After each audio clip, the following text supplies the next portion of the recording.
Hello, basketball world. This is Three Better Than Two podcast, and we're back in action today with Jacki. Tell us a little bit about yourself. Um, I'm a occupational therapy student at Midwestern University. I've been working with Full Package since 2021 around.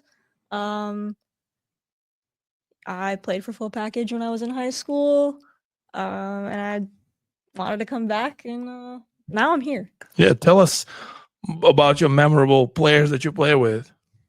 Um, let's see. Christy Kalis, played with her for a little bit. Um, uh, Played with Tia. I can't remember her last name. And Rona Gashi. Okay, Remember her. And I went to Niles West High School. Jewel Lloyd was there a few years before I was, so was cool to like kind of see. yeah. So you got a little bit of watching her play too. Yeah. I remember watching some of her games when I was in middle school. Yeah, how did you fell in love with basketball? Actually, Jules' brother Jared. I trained with him growing up, starting in like 4th grade or 5th grade, and he kind of made me fall in love with basketball. Pretty cool. He still trains. They live in Minnesota now. But, Yeah, I remember going to his going away party like Oh, a while nice. ago when I was in high school. But yeah, I've known Jared since I was a little kid. Got you. So the first tradition we always ask our guests to talk about what movie character or cartoon character that you kind of recognize as, or so we can understand you better. I think Kim Possible. She was a spy from Disney Channel. Yeah, I was always told I looked like her growing up because she's one of the only characters with like red hair. gotcha. But I liked that show growing up. She was cool. She had like gadgets and stuff. Gotcha. All right, so you got gadgets when you coach. There's only two options. There was Kim Possible or Ariel growing up, so she had to choose one. Oh yeah, I got you. Right. So tell us, because you coach on the boys' side, and now it became kind of cool thing, a trend, but you did it where you probably was, if I think about it, you're the only one around in the coaches travel basketball, a woman who coaches boys. What do you think? How did that happen? Or, it's interesting. It was always interesting to me because right away you kind of chose that path. And tell us about that a little bit. Yeah, I would say, I got a text from Steve in like 2021, maybe end of 2020, and he said that you guys were looking for help on the boys' side,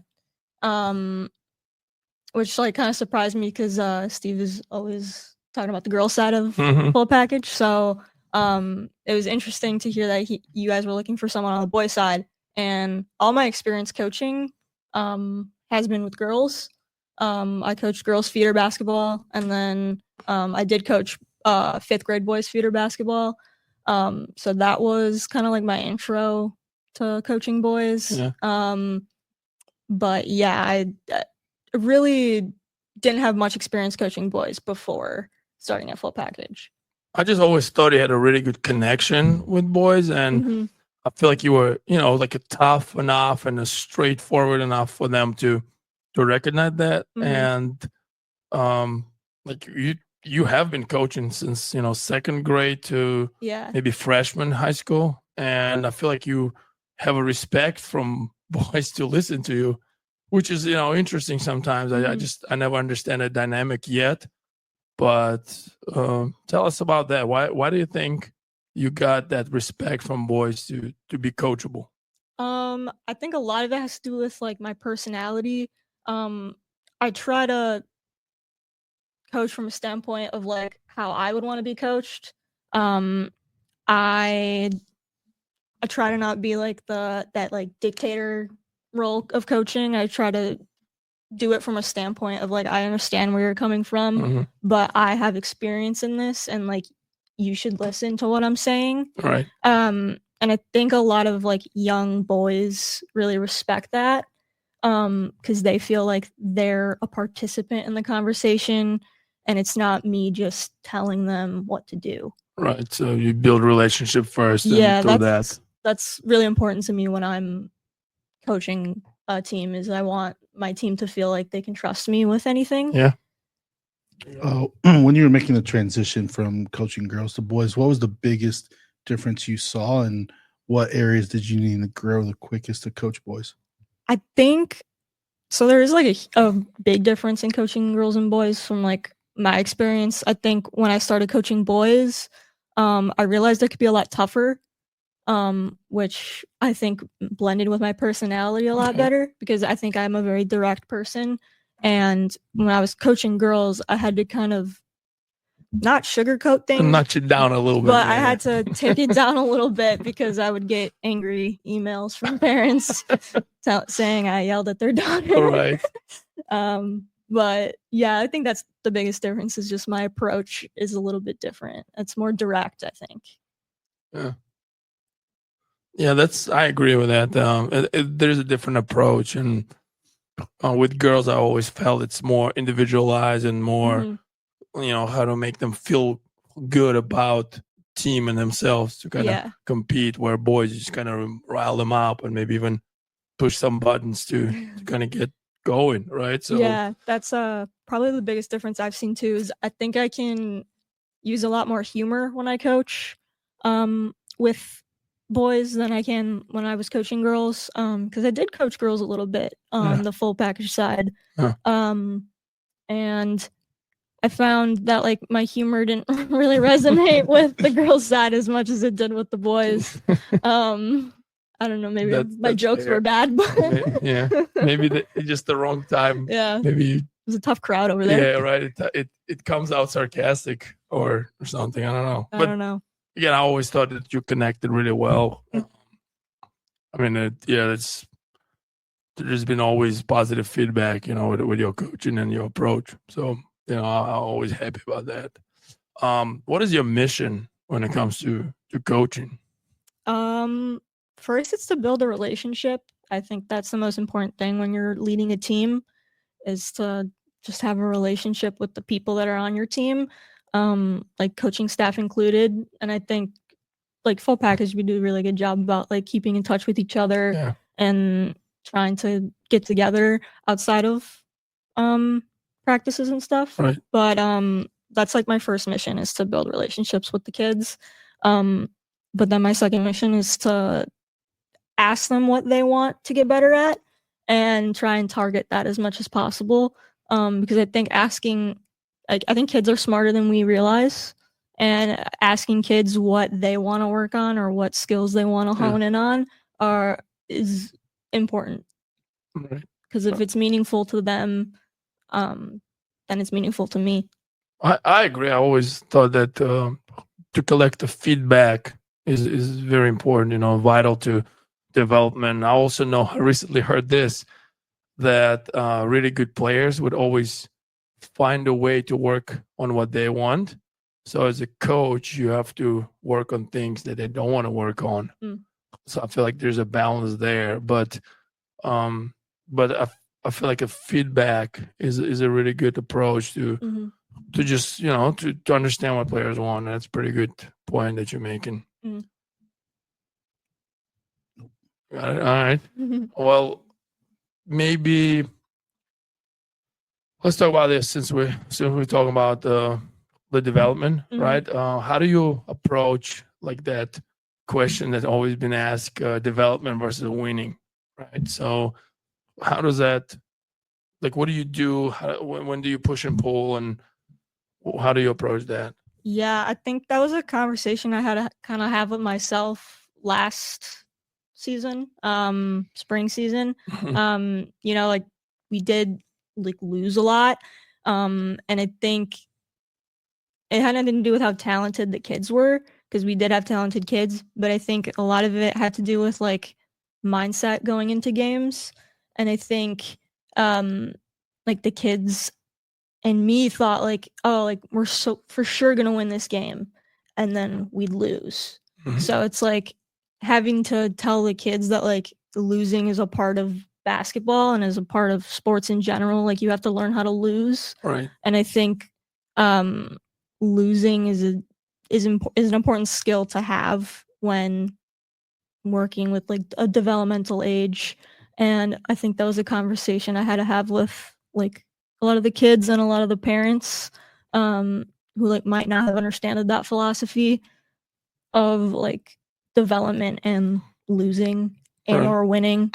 Like winning is important, but so is losing. We always kind of say that there is a player development, there's a team development too. You know, like you lose by a lot, you lose by a little, you stay in a close games. You know, you might lose some close games, then you start winning close games, and then you win by a lot. And it's just the transformation of the team per se versus just player development too. So I feel like some grades where we might not have a lot of talent or size is a younger age, where if you're a big fifth grader, you can cover a lot of gaps, right? So then it takes time. It takes time to develop. And you're right. It might not be one season, but in a bigger picture, it's very important to take those losses, right? Just to encourage kids, to encourage parents, like, hey, that's okay to go through that.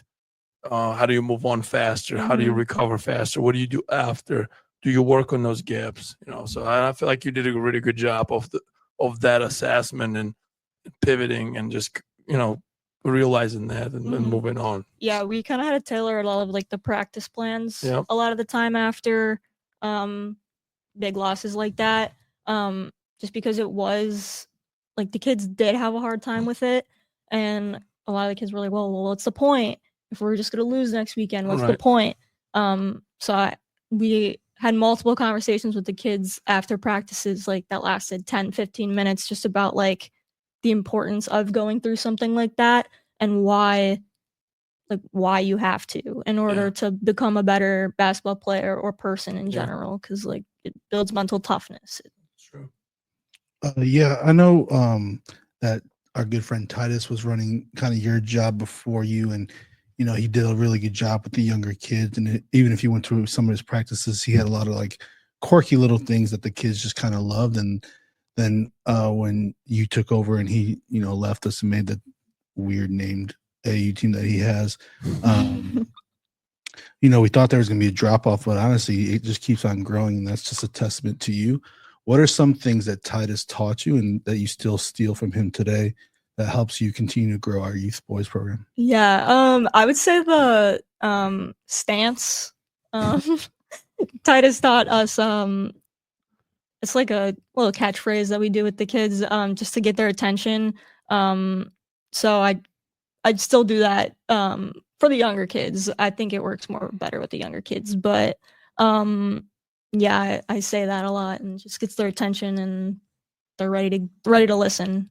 So for people who don't know, when coach says stance, all the kids, no matter what they're doing, just kind of have to drop into stance and like a triple threat, right? Yeah, so if the kid's holding the basketball, he'll get in a triple threat, and if you're not holding basketball, you just get into a defensive stance. So and you scream ready. Right, it gets quiet and they pay attention. It's like a attention getter. Yeah, I think that's something I've stolen from Titus, and I still use primarily with like the 2nd through 5th graders. Yeah, since you've been coaching for the last 4 or 5 years, do you remember what is your most memorable transformation of the players that maybe went through? Yeah, Gavin Egner. Yes, Omelet. Excellent Omelet. I remember meeting him when he was in like 4th or 5th grade. And he's going to freshman year of high school now. So I've kind of seen him grow up. He's like one of the kids that I really remember. And I remember one of the first games I coached of his, he was in 5th grade. He jacked up, I think, like 23s during that whole game.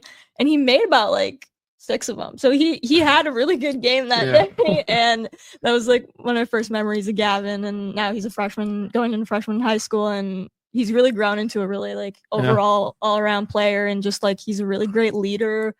He's just a great kid. Yeah, no, it's pretty cool to see that. And just to see his growth from just a player to a leader. And now with that grade, he's like one of the main guys. You know, Yeah, like he's our guy. Yeah. Yeah, he's a great leader. What is I know you play with them sometimes. Like, when is the last time you played? It's been a little while just because I injured my shoulder. That's right, playing with them last time. I know. I think the last time I played was probably beginning of the summer. And just playing with those guys is fun because, you know, I can kind of see things from their point of view and what they might be seeing. And they just have a good time when they play, and they communicate really well. Like last time I played against AJ from our 8th grade group, and AJ is like 6 something now. He's really tall. And I hit a 3 like right in his face. It was just a good time. It was really funny. Yeah, I feel like it's important. And I always suggest to coaches to play until you can know more, especially with your players, you know, and just set an example and lead by example, you know. So when you demand something, they saw you doing it. Yeah, you know, I feel like it's very important, that dynamic. That it's only way you can do that by playing with them. And I think like seeing things from how they might see it on the court, especially because I'm their height. Yeah, that's true. Yeah, you blend in pretty well. I with blend that in pretty well. 7th grade group. Yeah, I blend in pretty well over there. Is there a specific class that you enjoy coaching the most in that, you know, 2nd through 8th grade? Not specifically just because of the players, but you see them mature at a certain time, or what's like your favorite age group to coach? I think like 5th or 6th grade, because that's kind of when like the turnaround happens between like they're just playing for fun and playing like because they really like basketball. So I think like 5th or 6th grade, and you see a lot of development happen in that time period, like growth and like maturity sometimes. I feel like it's a very important age too. Like you said, the jump shot change, like the athleticism comes in. Now all of a sudden, kids who might not be as skilled but a little bit more physical or a little bit more aggressive take over. But you're right, like that's the age where it's pure love for basketball. Yeah. You know, when parents bring you, but you love to go in the gym. You know, so when later you kind of filter out kids who's there for different reasons. Yeah, and in that age group, we have a lot of kids that I just think love basketball, which makes it really easy to coach them because you know they're here because they love it and they want to get better at it. Yeah. With that being said, when we talk about Titus, what are the coaches that maybe influence you the most and just get an impact on you, or maybe you're learning from somebody? I think when I watch college basketball, I love how Dawn Staley coaches. I think she's a great coach. So I would love to be a coach like her someday. And I try and model some things that she does. I think Doug Bruno is also a really good coach for women's basketball. I think he'd be great at coaching men's basketball too. I just think he's a great coach. He's very smart. Are there anything you taken from them, or maybe you read their book or watch video, or you're just learning from watching games? When I was a kid, I went to Doug Bruno's basketball camp, and a lot of his like philosophy I still use, just like love for the game, because if you don't love what you're doing, you're not gonna be very good at it and you're not gonna grow. Yeah. If you have a chance to assist somebody, what are throw some names that you would be around, maybe from high school too? I think I would love to go back to like the CSL conference, and I think I would love to coach at Glenbrook South. My dad knew one of the I don't know if he was the assistant or head coach of the GBS girls basketball team at one point, and just his philosophy was great. He really cared about his players, which is something like I think was missing in that conference. So I would love to coach there alongside him, like just back in that moment. I think he was a great coach. Yeah. Yeah, I think some things that you do that actually emulate Dawn Staley is she's a really like players first coach, like gets to know all the kids and just really has their back and lets them kind of play their own game. And I kind of see that a lot on the youth boys side, that you guys are really like just in it with the kids in every single game and really good fighting with them all the time. Yeah, she's definitely someone I also would like to coach alongside, just because I think I do take some things from her. Like maybe unconsciously that I didn't even know about. Yeah. Honestly. That's fair. You growing up, did you play other sports? I did. Growing up I played softball, baseball, I played soccer, I did martial arts, and then in college I played rugby. And I don't think I knew that. Did you know that? I don't know. Ouch. Yeah, ouch. Well, do you think there's something you can learn from other sports? And if you do, what can you?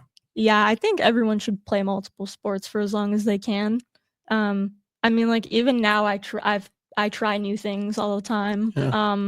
Like I joined kickboxing like last year, and it's really fun. I knew nothing about it going into it, but it's taught me a lot just about like pushing through things, discipline. So I think everyone should play multiple sports because you can learn a lot from like the philosophy of other sports. Like I think baseball teaches kids about patience. Like you're not getting the ball in your hands all the time, so you have to wait for your moment. Yeah. That's interesting. Yeah, I agree with you about that kids should be playing multiple sports, and the more research come that actually kids successful in other sports other than main sports when they're younger. So yeah, I think it also prevents burnout too. Yeah. Like if basketball is your main sport, at least try something that maybe you're not good at, and then you won't get burnt out.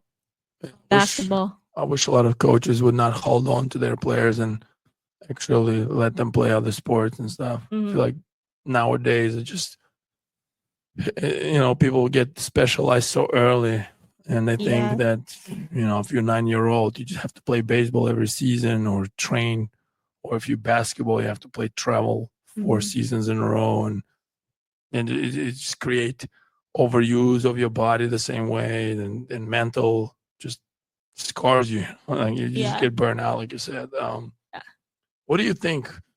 How would you fix that? Because recently, a lot of people kind of bashing AAU and travel basketball, and we are, living in it. What do you think are important things maybe to fix it or correct it? Do you have any ideas? Honestly, like a lot of that stuff starts like at home, like from parents and like family members encouraging kids to try new things. Like not just things that you're good at. Because you won't grow if you're only good at that one thing. So if you branch out and you try something that maybe you're not good at, you'll learn from that experience. Like even if you stink at it, like you'll learn from that. So I think that's like a way, but a lot of that is just philosophy, and I think more people would be open to that idea if they knew like the benefits of it, and I don't think a lot of people do. Oh, what's one of your favorite games you remember that you coached in that full package? One of the games I remember, this was like 2023. It was a castle tournament. It was our 6th graders at the time, maybe 7th graders, and Gavin Agner was on that team, and we only had 5 guys, so I was riding no subs that day. We were getting full court pressed both games. We had won the first game by 1, and then the second game, we're down like 15 with like 3 minutes left, and we come back and we win by 2.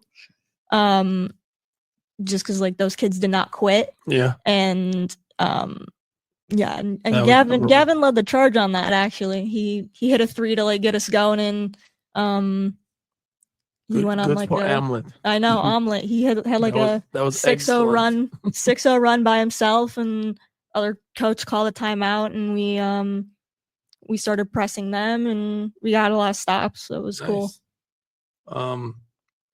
Since with that, can you describe a perfect basketball for you? What is that? Like a game? Yeah, just perfect game, perfect basketball. What is that for you? Oh, I think just like every kid doing their best and trying their hardest. Even if we lose, like if you show me effort, that's all I can ask. Yeah. Like I tell the kids all the time, I don't make me coach your effort. As long as you're trying, then I can coach you. Yeah, let us coach basketball part. Yeah.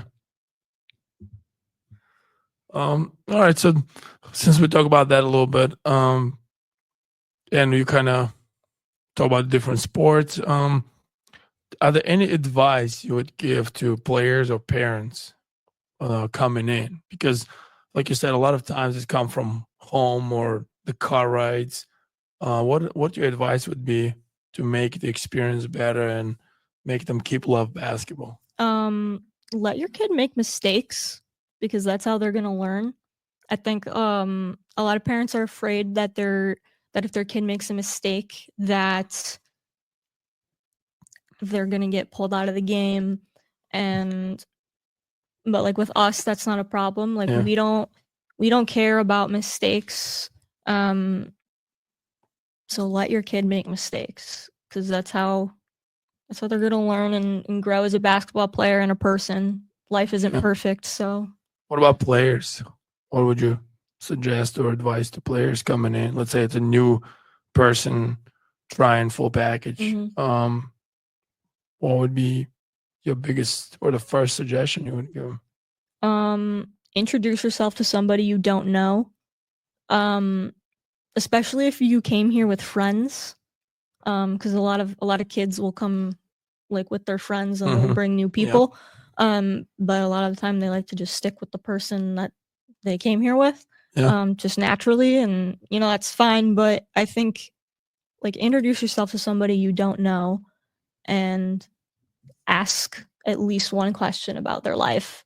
Find something new about them. Yeah, that's good advice to build a relationship right from the get-go. If you look back and you had one player like describe you as a coach, what are some things you hope they would say about you as a coach? Understanding, tough, and fun. Every day is a fun day. Friday fun day every day. Fun day. So, all right, let's go that topic then. What do you think is a good coach, and what does that mean to you? I think a good coach, and honestly a good leader, is just a human. Like they're a person. They make mistakes, but they own up to those mistakes, and they can fix them, and kind of say like what went wrong. And I think just being like empathetic and understanding to like other people's lives around you, because everyone has a different experience, and you can learn from like the other people around you. We joke at the summer league with one of the NBA guys that they should have a stat for like a coaching turnover, right? Like let's say you come out of timeout and then you write a play and it was bad or didn't work out, or you came in the zone and they score right away. So, and I feel like a lot of coaches afraid to take that accountability and just own out to their mistakes, because like you said, we're never perfect, and hey, it's my bad sub, or bad play call, or hey, bad practice, I didn't prepare you to this. Yeah. So I feel like that makes you like you said, it makes you human, you know, Mhm. and it connects you with players better, right? Mhm. Because you point out their mistakes all the time, and all of a sudden, what you're always right, and Yeah. that doesn't happen. And Yeah, I believe that's that you're doing a great job with that, just the owning out to your mistakes, and Mhm. even with parents, you know, like yeah, we're not always perfect, and we might make a mistake Mhm. with a player here and there, right? Or putting them in the wrong team, or not encouraging them enough, or maybe too harsh, and it's not their personality and it doesn't Mhm. match. So I love that you always take that feedback. You don't get sensitive, or it doesn't hurt your feelings. You're just moving on, and that's part of the coaching, and I feel like you're doing a great job with that. Thank you. Another thing that you do for the boys' side is you handle a lot of the logistics, scheduling, making teams, helping out with all that. What in your past led you to be, really good at all this, and how do you uh, handle all the parents' emails? Um, I've been in leadership positions before. Um, I was an assistant camp director at Lifetime Fitness for a little bit. Um, so I kind of took some of those skills, but a lot of it I kind of just figured out and learned by doing. I figured out what worked and what didn't work. Um, just in terms of trying to get coaches to come coach. Sometimes we have difficulty just trying to coordinate coaches' schedules with Yeah. game schedules. So I kind of just like trial by error. Yeah. A lot of error, but A lot of trial. a lot of trial. But I think I figured out a system that works pretty good. Yeah, it's been great. That's for me, it was ease up on just stepping back a little bit and just concentrate on a bigger program thing over logistics. You did a great job with that. Um, what do you study now? Maybe something new, or what do you try to learn right now to apply, to your coaching? So in September, I'm going to be working on a acute care setting as an occupational therapist, like just training. Um, and that's like not my comfort zone whatsoever. I don't like hospitals. I don't like needles. I don't like Mhm. really any of that stuff. So this is like way out of my comfort zone, but like correlating it to coaching, I think like stepping out of my comfort zone when it comes to coaching isn't really important. Like maybe it's coaching a grade I haven't coached in a while before, or um, coaching a skill that like I haven't coached a ton before, I think is important. And also getting back into the swing of playing because I haven't done that in a while. Um, so I feel like it's interesting because while you were coaching, your career path changed, mhm, and if I'm not mistaken, you would try to be a lawyer at some point, right? And mhm. then you like went far with that. And then how does what made you change your mind, or what happened Mm. that you decided to kind of switch it up? Yeah. Honestly, so I took the LSAT twice. And each time I took it, I was 1 point away from like the score I really wanted and needed to like move forward with it.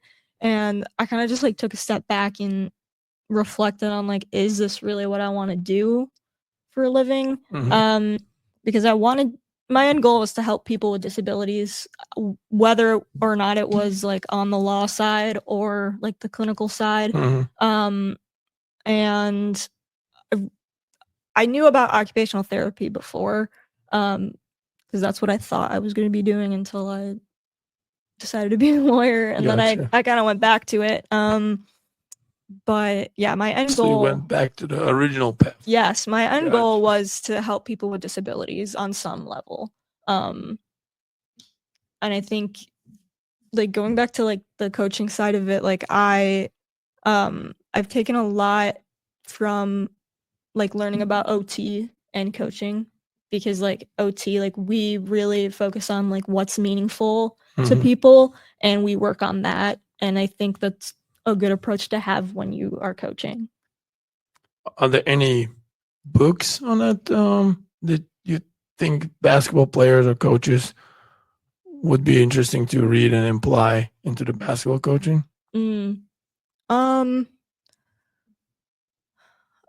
About coaching or about? Well, do you think you can apply something? Like you said, you are applying something from occupational therapy to the coaching. Do you think there's a literature that people can read that they can may apply into basketball? Yeah, 1,000%. And it might not even just be basketball, it might just be like life. There's a book called Where is the Mango Princess? It's an autobiography written by a woman who whose husband was in a boat accident and he got a TBI from that. He had a traumatic brain injury from that, and it was just about like his journey and the effect that had on their family. So I think that's a really good book for people to read, just to understand. I think understanding disability is important just in all aspects of life, because everybody is different and everybody's ability is not going to be the same. And I think that's an important lesson for kids to have too. Just accepting that someone's not going to do something that you might do that way, but they might do it a different way, and it's okay. Yeah. What do you think, since you would youth basketball mostly, do you think any new thing coming to basketball or coaching that we're not talking about, or what do you think maybe drastic changes coming in? What are your thoughts about that? Like in terms of like coaching styles? Yeah, coaching styles, or maybe, like the shot clock is coming in a year in Illinois. Yeah. But in the youth basketball, I don't know if it's ever happening. But do you think there are some things that are maybe coming that we don't know, and you can kind of see it because you're more in that level and kind of within the things? I think having kind of thinking about shot clock, I think that could be in addition to youth basketball. At some tournaments. I've seen it happen, like just watching clips online of youth basketball. I've seen shot clocks on. Well, in Europe, it's 24 seconds, no matter how old. That's an important. I think that's an important thing to add, because a lot of the times, like, some teams are just holding the ball for minutes and minutes on end, and like, to their credit, they're milking the clock as much as they can. But I think an important skill to have just in life is time management, and I think putting that in youth sports, that'll make it easier for kids to learn that. I love that you are. I never thought of it that way. That's interesting that you put time management as a life skill and a part of the shot clock. That's a FARC in action, but I really like it. I never thought that way. It's pretty cool. Do you think they should wait? You know how they wait to get the 29.5 basketball? Do you think they should wait till an older, what is it, 6th grade, 7th grade, you start using 29? I think Wisconsin is 6 still. They play in 28, and then in Illinois it's 6 is 29. 6 is 29. Should we wait for them to get the shot clock and just still let the younger kids just get used to things? Or yeah, I think that's a good idea. I think having the shot clock start at 6th grade is probably a good transition anyway, because like they are switching what size ball to use. So then they gotta get used to managing time and managing the clock a lot better, which is also a new skill.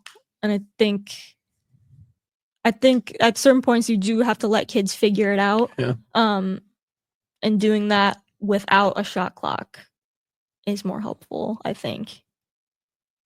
Yeah. How do you manage progress, since, let's say, you're not coaching a school basketball, and honestly the record or the championships are not that important. It's not a part of the thing. So how would you measure your progress of your season, and what is successful season for you? I think just like the kids' experience, like did they have fun? Did they learn something? Mm-hmm. Do they think they got better? And that just kind of goes back to building relationships with the kids and talking to them toward like the end of the season about like what's one skill you learned this season, and what can we continue to work on for next season. Yeah, I think that's important. So you would take it on a like individual level. What about for team? What is a successful season for a team? What would you say? I think like did they build relationships with each other, and do they feel competent in their skills as a team? And I don't know exactly how to measure that, but I think that's just like having conversations with your team. Yeah. I feel like you can see too when teams connected well, and you can see it right away. Like it's hard to measure. You say it's an intangible thing, but you see teams that are connected. You see teams that play like each other versus team they don't, and one might beat another, but at what cost? At what experience? So, I think your 17U team is a good like testament to that. You guys won a lot, but I think like you can tell, like based off of stuff I've seen, I can tell that they all genuinely like each other and get along outside of. Yeah, we talk about it's very rare on 17U level that just so much pressure from everywhere coming to them. So credit to those guys. I was really surprised that you didn't say that it was determined by how many Instagram posts you have been in, how many medals. But I think that's because Mark Umoff has now been in Instagram posts. I think he took that title now. from me. He might be the most winningest coach now. Get over. Yeah, they do call me the most winningest coach of full package. So. Right. She got this whole bag of medals here that we're looking at. We don't want to show it to embarrass anybody. Yeah, I don't want to brag. So tell us this, and then with mental aspect too, the higher level you go, the more mental games become. What would be your suggestions to players, parents, to coaches to keep that up? Take care of your body. I think what you put in your body matters. More so when you get older. And being like physically in shape is gonna help the mental, because if you're not physically in shape, chances are you're gonna not perform as well, and that's not gonna make you feel too good. So I think definitely like taking care of your body, and then I would say like taking care of your mind too, just with like mindfulness. I think that's a really good skill for young adults and like young kids to learn, just how to calm down when things get hard. Give us example. What are your suggestions would be? Like, is it a breathing, meditation, detachment? Like, what's the? Yeah, it's like a meditation kind of exercise, and like breathing. A lot of the times, this is just something I do before I'm doing something like kind of stressful. I will like close my eyes and I take 2 like inhales in and 1 big inhale out, and it kind of like resets your nervous system. So I think doing more research into like how that can help athletes mentally would be really important for parents and all of them to know. Yeah, I recently found out about box breathing, but I guess I knew the technique before from like the military stuff. But yeah, it helps. Like you said, it's your nervous system and parasympathetic system that resets, so you can kind of cheat around it to calm yourself down. That's a good suggestion. What about do you ever get nervous before coaching? And if you do, or worried, and if you do, what are the reasons? I think I definitely got more nervous when I started coaching. I think now I kind of am like, all right, like it's all good, like we're Right, fine. right. But I think like at first, I definitely was nervous because I'm like, oh, what if the kids don't like me, or like what if I get an angry parent like coming up to me after the game. But I think like before, when I was feeling nervous, it was I would kind of do that. It's called double inhale breathing. I would do that and kind of just like hyping myself up. Like I gotta help myself. Right.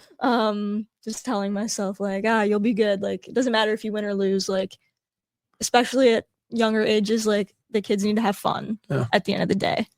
I feel a lot of young coaches put pressure on themselves to like, if you are not a good coach, if you are not winning. And I feel like that's not true, especially in the long run. Like you might not win in the 4th grade because some team goes on and have a big kid who just stick under the basket. But in the long run, like where do all those kids end up? And so if you are about development, like how can you develop those guys? Because in the long run, you're going to end up winning. And I feel like a lot of young coaches making that mistake, and because they're taking season by season, and I feel like that kind of messes up a little bit, like the whole AAU and travel area and school stuff, where people would start playing zone in the ages, and you got to make shots when you play zone. So, or like people full court press in the 4th grade, you got 5 fast kids who are a little bit more mature, and then they just blow everybody out, but they don't know how to play basketball. So then in the 2 years, they lose everything, or they just, they're not there anymore. Or a big kid who was big in the 5th grade, all of a sudden same size in the 8th grade. And now what? And it's a disservice. I feel like that a lot of coaches do. What would you do that? So like with the youth, like would you create some rules, or where maybe like you can't play zone, or do you think that helps for the tournament's sake, for the development sake? Some tournaments we do play, they don't allow zone, but a lot of them leave it up to like the coaches that are playing at that time. So I think, yes, kids have to learn how to play against the zone, but they also have to learn how to play basketball. And it's hard to learn how to play basketball if you're trying to figure out how to get around a 2-3 zone or a 1-3-1 zone at 4th or 5th grade. So yeah, I think implementing some kind of rule about zone defense, maybe like you can only play it in the last 5 minutes of the game, or you can only play it if you're down by 15 points or whatever. Yeah, I'm a big proponent of not playing zones, but the girls side plays on one of the top circuits, and I was watching the 15U championship game, and it was just a 2-3 zone versus a 2-3 zone playing on a college court, and you don't have girls that are necessarily shooting college threes at 15 years old yet. So then it was kind of just like a slow it down, okay, end of shot clock, bad shot situation. And even at the 17U level, there was started the game was 2-3 versus 2-3. So it is a factor where you have to learn how to break it at some time. But I think, especially with the shot clock coming, I think we're going to see a lot more zone. So teaching kids at early age to break zones and honestly shoot from deeper than, what coaches really allow, and just let them start shooting deeper threes and get stronger.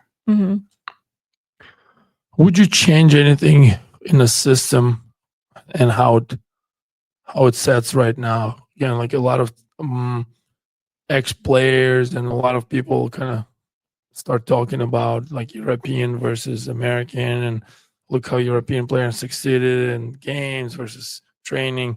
But a lot of them haven't been in Europe and don't know exactly what's going on.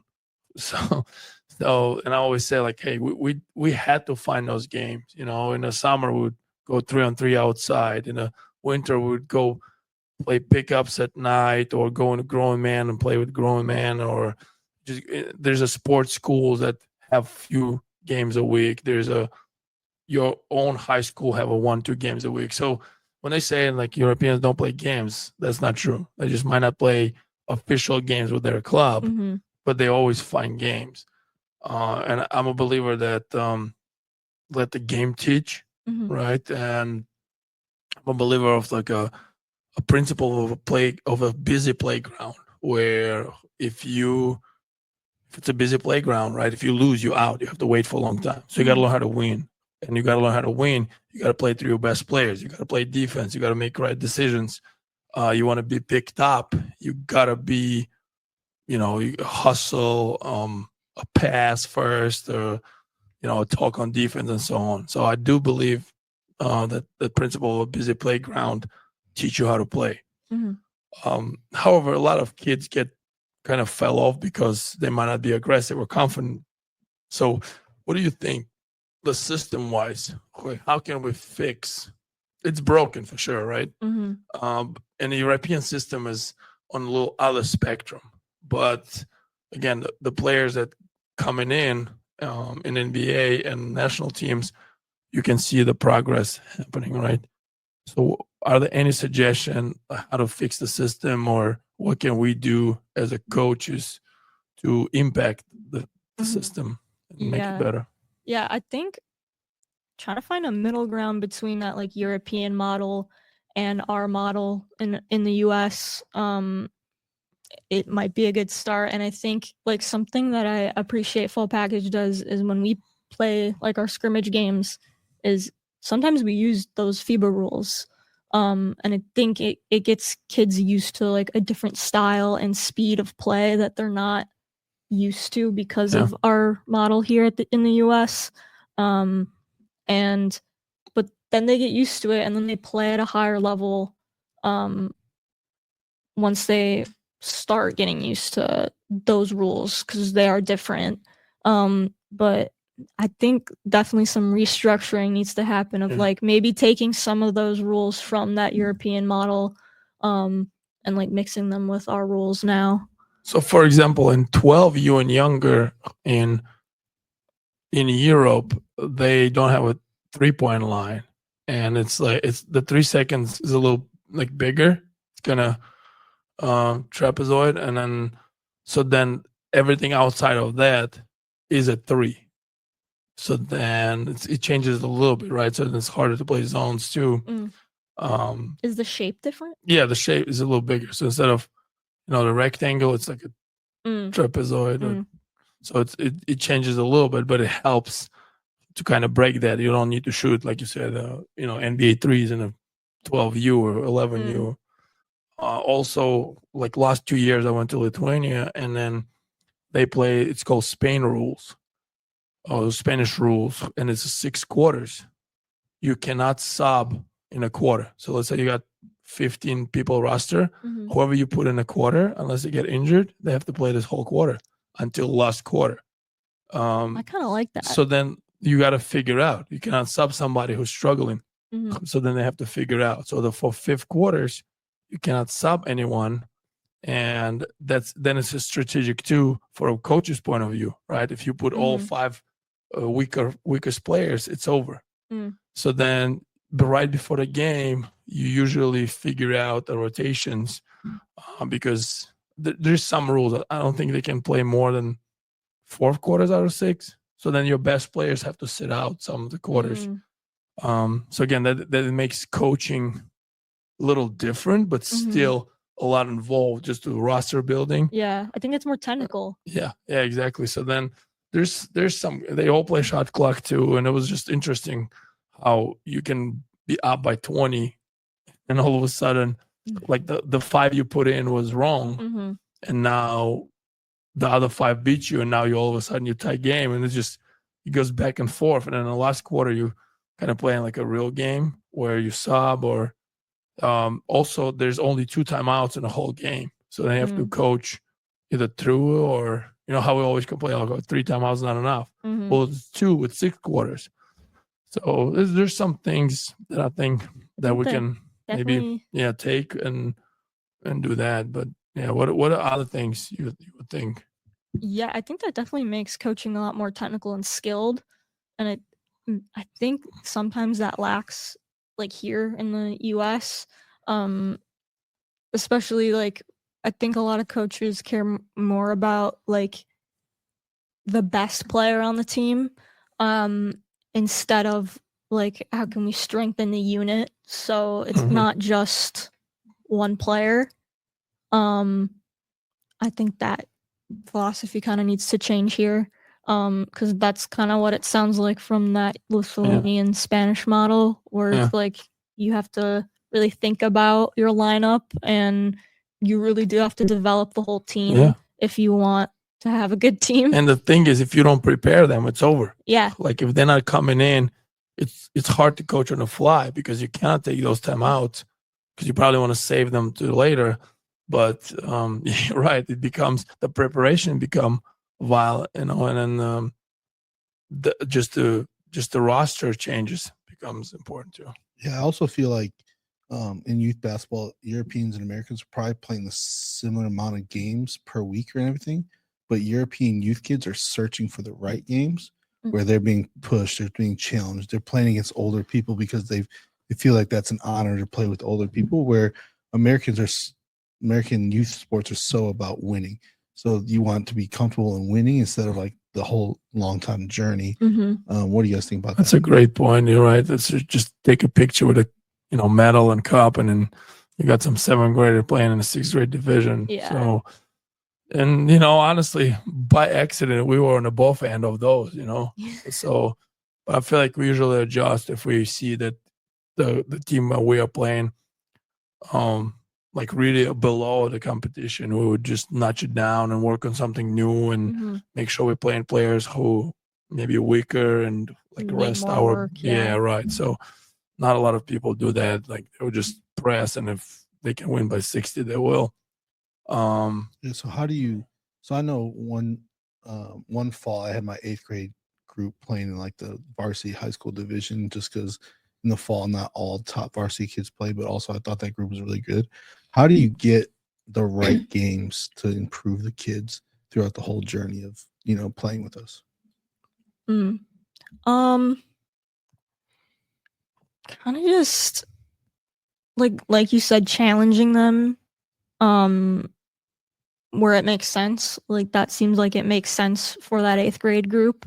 I feel like the team that losing by a lot getting out of the games more than the teams are winning.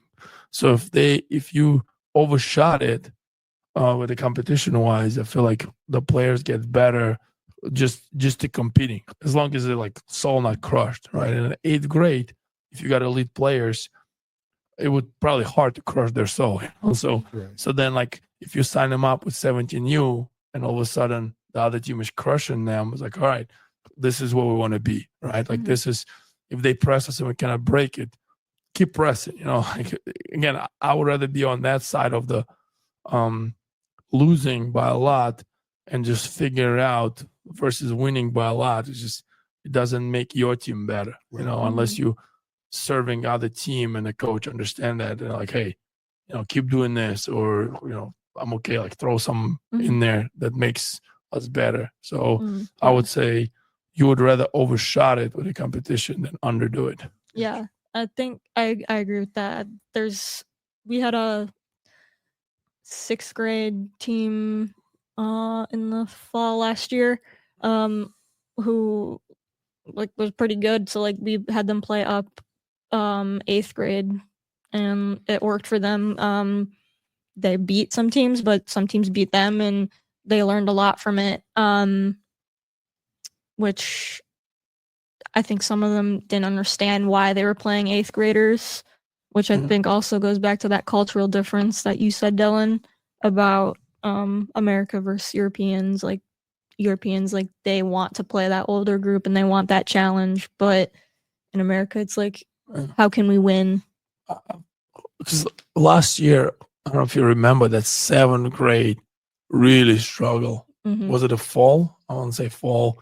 Yeah. And remember, like we had that one kid quit because he was like, oh, we're losing all the time by a lot. And then, but they were all kind of shielded through their experience. They all were shielded from the real competition. They would play those park districts and in-house and but they all want to be high school players. So we told them like, hey, this is who you guys competing against. This is your competition in a year. So it's better start doing it now than you go in tryouts and realize that you can't make a team A or B. So then slowly we just start. We lost a lot of games. I remember I coached them a few times too, and it was tough. It was tough to explain them like, hey, we have to play here. We cannot play lower because you already passed that. We cannot shield you no more. Like this is it. This is competition. You can't play sixth graders as a seventh grader. This is a competition. We cannot do this no more to shield you guys and win games and and be happy about it. Like if that's what you want to do, that's what you want to do. So I remember we had one kid quit because of that, and eventually, like I remember last 2 tournaments of that fall, they actually won the games, and then one tournament they won 2 games and ended up winning tournament, which was like we couldn't believe that, right? Yeah, at the beginning it took of the season. them the whole season, Right, but like they got there eventually, and that was really hard for the kids to kind of see like the light at the end of the tunnel of like, oh, I understand. Like now I knew why I have to lose those games in order to see like where I need to be. Right. But now they're gonna make high school basketball A or B, So then again, I felt like not everybody understand that, and that's I think the mistake that people would make. All right. What about are there anything like we not talking about that's maybe important when it comes to basketball and youth basketball and development? I think like the mental side of youth sports kind of gets overlooked a lot of the time. I think full package, like I think we do a good job of trying to see the mental components of sports in general and like the benefit that has on kids. And I think like there is a difference between the kids that did sports growing up and don't. Because like those kids that did sports growing up, like they end up having good time management skills. They end up being able to handle adversity better. They end up being able to work in a team better. They end up being able to do group work eventually. And I think all that mental component stuff doesn't really get talked about because like in America, like Dylan said, in America, we're so focused on like winning those medals, winning that tournament, winning that championship, when basketball and sports in general just have such a great push for kids mentally. And they learn so many skills from doing sports. Even if it's something they're not good at, like that's important to have. That's a great point. Give me an example maybe that kids who did play sport or team sport versus not, where they can be successful. Just like my own personal experience playing sports growing up has helped me be able to work in a group. There's a lot of group work in high school and college and graduate level education. So learning how to work in a group is just an important skill. Like everyone does things a little bit differently and you have to be okay with that. You have to be okay with change and adversity and dealing with that. You have to deal with a loss. You have to deal with a bad grade or whatever. And you just be resilient. You learn resilience. You learn how to push through. And I think that's a skill a lot of kids need to have. With a lot of information now and easy access to information, how do you not over-inform players, or how you not over-coach players? What are your suggestions or maybe rules on that? Because again, with youth sports, any kid can pull up ball handling drills, and it will be millions of videos, or how to be a better finisher, and it will be millions of videos. How do you don't get overwhelmed with information, and how to have that line that like Coach Dylan mentioned, you're doing a great job of let the kids be free and figure out what's right and what's wrong while coaching them through. What would be your suggestion? Just something I do when we're doing like in-house or even at practices. We do like controlled scrimmage. So yes, like they're free to experiment and try new things and make mistakes. But when those mistakes impact the game and like the other people around them, that's like when you step in and you say like, hey, like this is what I'm seeing. Try doing it differently. Try going left instead of right. We have a lot of kids that love to go right. They don't go left. But yeah, just like trying to find that balance between letting them make mistakes and then stepping in when those mistakes start to affect everyone else. Okay. What do you think about like long games versus short games, or full court versus half court games? I definitely prefer when we do our controlled scrimmages to do full court games. I just think it lets the kids, number one, run around, and number two, like it lets them get the wiggles out. Yeah, like especially those third and fourth graders. But yeah, it lets them run around, lets them like figure out how much energy to use running up and down. So like then they figure out, I can't sprint up and down the court every time. I'm gonna get tired. Okay. Yeah, it lets them figure out like their body a little bit more. And I think it coaches them for like what a real game will be like. But I do think half court does have its advantages. Like it's smaller, so you have to figure spacing out a lot better. All right. So what's a token that every Jacki team does? Like if you describe a team that you coach, what do they all do really well? Like during a game, like, oh, we're playing Jacki. These teams gonna do this. Yeah, I think every team I coach is pretty encouraging. Like they love each other. They hype each other up. You know, like every team I coach, like we're gonna play hard defense, and if you're not playing hard defense, you're probably gonna have a seat next to me, unless I don't have a sub. But, they're all going left. Yeah, everyone's going left, and everyone's gonna go Lefties. left. Also, I've taken this from your book, Meech, forcing them left. Yeah, you know it. Yep, force them left. That's pretty much like my philosophy: is play hard defense, force them left. That's fair. Encourage each other. Well, yeah, you're doing a great job. Is there anything that we didn't talk about that you want to mention? I don't think so. I talked about like the mental health side of stuff, and you know, sports are a great way to like release that anxiety or like hard feelings that like kids might have, and I think parents need to like consider that when putting their kids in sports. Is like, is this going to help them mentally? Yeah, no, I agree with you on that. And for some kids, especially after COVID, where a relationship is broken and the communication is not there, like we might be the only time they talking to somebody, or they come up after school and then outside of teacher asking them questions, they might not talk all day, you know, and then it's all of a sudden, you know, we start all our practices with talking and discussing a topic or something. So it's maybe that's the first time they to actually express their feelings, and it's a getaway for them, you know, that gym, when you forget about problems outside of the court, right? And just concentrate on that with your teammates. So I feel like you said, the mental part of sport is very important and overlooked. What do you most belong, you think?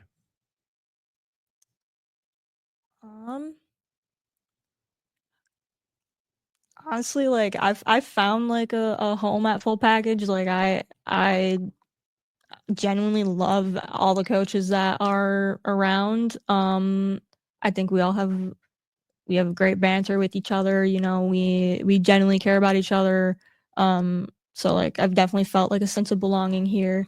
And like when I do get a job in the future as an occupational therapist, I'm definitely going to take those concepts like into the future and like any team that I'm on in the future.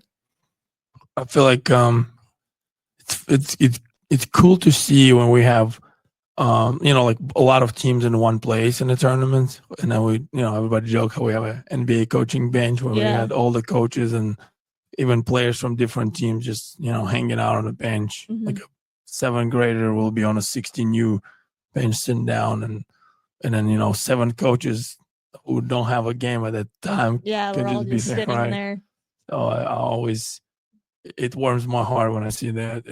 We all show up for each other. Talking about other coaches, shout out Coach Chase, just got engaged this weekend. Yes. Oh yeah, that's right. Yes. Congrats. So last we had the tradition that the last person on the podcast left you a question, and then we'll ask you to ask questions for the next guest. So Coach Billy Welcome left you a question. Not Billy Welcome. Oh. Coach Billy McCormick left you a question. You're welcome. He said that if you go on a trip anywhere and you got 2 places, 2 people to take with you, who would that be? Let any people in the So world. you're taking a car trip. He said to Fort Wayne because we were about to go to Fort Wayne. Yeah. Why would I go there? It's terrible. Yeah. It's just a trip. But yeah, you'd have 2 passengers. Anyone who you last that long in a car with. All right. I would say my boyfriend Dylan. He, I would just make him drive. Sorry, Dylan. The driver. Sorry, Dylan, you're driving. I would be in charge of music. And then I think I'd bring my friend Kaylee and my friend Lee. I broke the rules, but I'd bring both of them. They have to be on one seat. Yeah, they can sit right next to each other. Right. Kaylee can sit on Lee's lap. And they're just a good time. So that's fair. Think of a question to ask next guest.